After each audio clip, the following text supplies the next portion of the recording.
The officials are Ken Maurer, James Capers, and Mike Callahan. We're underway, and the Spurs control the opening tip. Ginobili guarded by Marion did a good job defensively, and Manu Ginobili starts this game off the way he did game one. All two teams meeting for the third time in 5 years in postseason. Here's Duncan going strong inside, and the basket will count.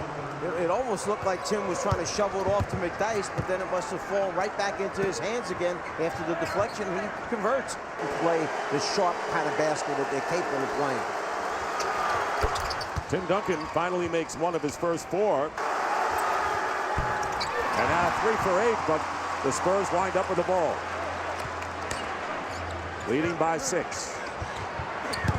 Dampier against Duncan, and Duncan with that familiar falling away toward out of bounds with his right hand. Now, and here comes Parker again. Duncan trying to set a screen against Kidd.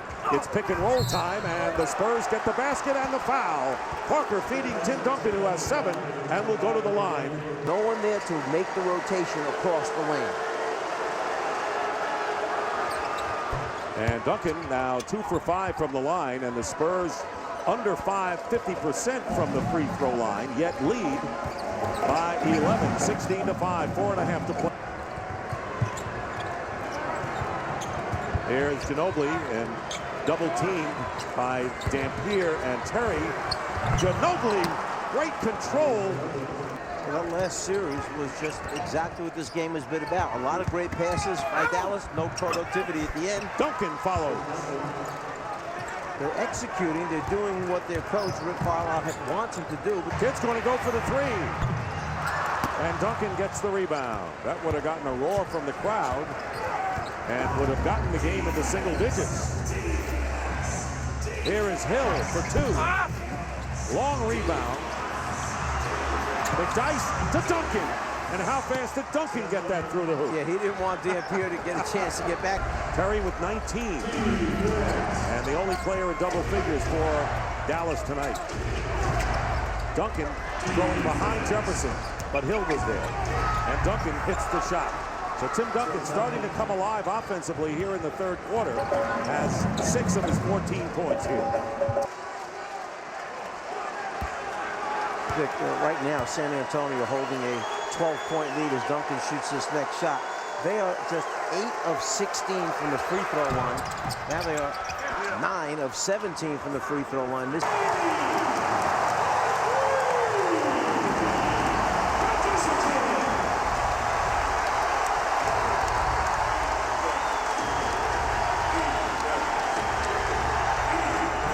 Tony Parker snaps a 12-0 Dallas run. So the Mavericks in 3:05 cut the Spurs lead of 20-10, but Tim Duncan starts the fourth quarter scoring with a field goal now with 17. Dick, San Antonio needs one more person involved in the rotation. If you're going to rotate to Nowitzki to take him out of the shot, then one more guy has to rotate to Terry, because that's the next shooter in the quarter. Duncan double team.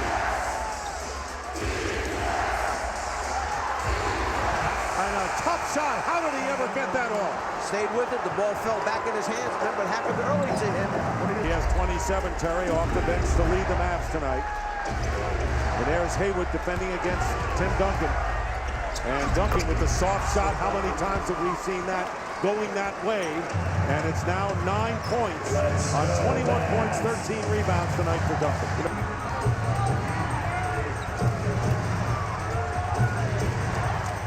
And here's Duncan in the low post. They isolate him against Haywood, and Duncan again has made 2 critical inside shots, causing Carlisle to call a timeout with the lead 11. In the first half was major. Duncan down the stretch. He has scored 15 of his 23 points here in this second half, and a good fourth quarter as we've seen, and he hits another one.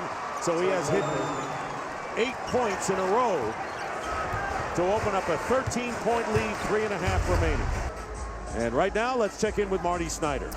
And just classic Tim Duncan, as you mentioned, 8 straight points at one point. I forgot how many storms you guys weathered tonight. But what changed for you offensively in the second half, Tim?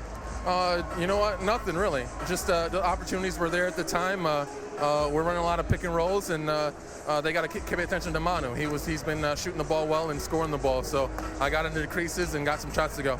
You and I had talked for a couple days about trying to get other guys involved in the offense. How big was Richard Jefferson tonight? A big first half for him. He was the difference in the game. He was great in that first half. Very aggressive. We talked about throwing the ball up the court and let him get in the open court and get some stuff going. You see he makes those easy shots, all of a sudden his jump shots feel a little easier for him, so it's great for us. The other big buzzword around you guys for a couple days has been team defense. How would you grade that tonight? A lot better, a lot better. Obviously, we hoped Dirk wasn't going to shoot 10 for 12 again. We did a much better job on him, made him move the ball and contest his shots. We're going to have to continue to do that, and those can come back strong the next time. Congratulations, Tim. Thanks, sir. All right, Dick. All right, thank you very much, Marty. And once again, the